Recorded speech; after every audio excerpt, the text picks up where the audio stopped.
Dans ce podcast, nous allons voir la condition select case.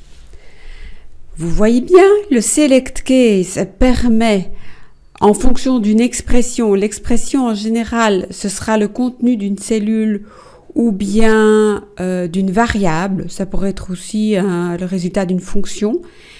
Case, quelle valeur il a? Case, si vous voulez rajouter une seconde valeur, etc. Donc les différents cases permettent de faire différentes conditions. Surtout, ne pas oublier aussi de fermer le select case avec un in select. Et le case else qui permet de traiter tout ce qui n'a pas été traité précédemment. Allons-y. Nous allons plutôt ici dans notre programme prendre comme exemple le cas de ceux qui ont plus de 18 ans. Parce que là, tout le monde n'est pas forcément aux études. Il y en a peut-être déjà qui travaillent.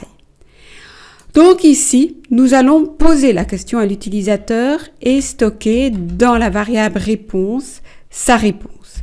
On va lui poser la question par la message box ,4 pour avoir les boutons oui et non. Et on lui demande, êtes-vous aux études? Et bien sûr, il ne mettra dans ,4, n'oubliez pas, il ne mettra aux études dans la 4e colonne que si la personne répond oui. Donc, nous allons introduire ceci dans un select case. Select case de quoi? Eh bien, l'expression ici, ce sera rep, la réponse de l'utilisateur, la variable qui stocke sa réponse. Il va aller voir dans rep quelle est la valeur de rep et il ne traitera ce cas-ci que si la personne a répondu oui, c'est-à-dire VB yes. Je décale tout pour bien comprendre.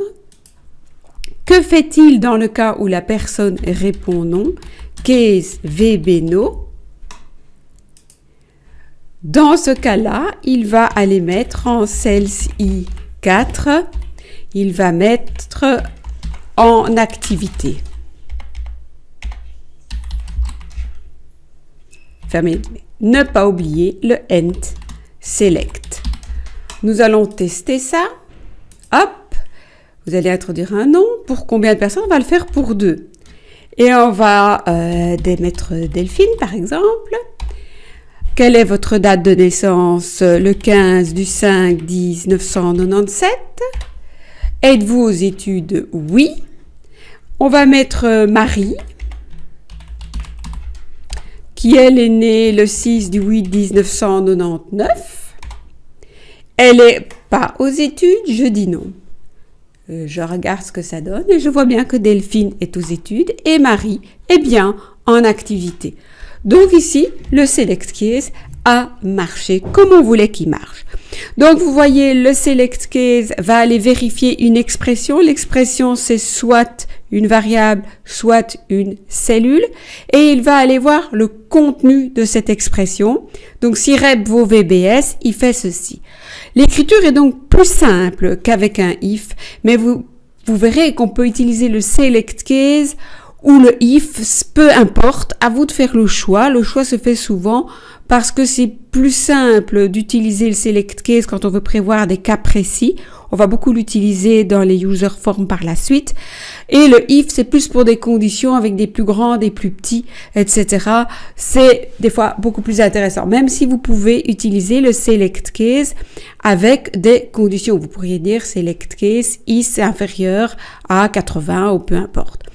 Voilà. Pour tout ça, vous avez les détails dans le syllabus. Je vous donne rendez-vous dans notre prochain podcast.